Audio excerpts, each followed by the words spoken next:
अक्षराची धर्म, अक्षराची कर्म, अक्षराचे मर्म, अक्षरे सांगती. आपण शब्दांची गंमत अनुभवायला सुरुवात केली आहे.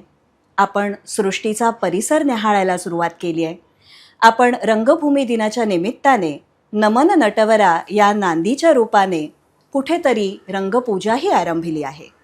आता त्याचप्रमाणे आपण अजून एक नवीन दालन, अजून एक नवीन सदर अक्षरधर्मीच्या गोधडी या यूट्यूब वाहिनीचं सुरू करतो आहोत आणि ते म्हणजे चित्रपट या कलेची ओळख मराठीमधून करून घेणारं, करून देणारं असं नवीन विशेष सदर लखलख चंदेरी. या सदराचा शुभारंभ आपण करतो आहोत तो एका विशेष मुलाखतीच्या माध्यमातून. आणि ती मुलाखत आपण सध्या प्रचंड गाजत असलेल्या दशावतार या मराठी चित्रपटाच्या लेखक, दिग्दर्शक आणि निर्मात्यांशी संवाद साधून या मुलाखतीतून आपण हे जग उलगडून घ्यायची सुरुवात करतो आहोत.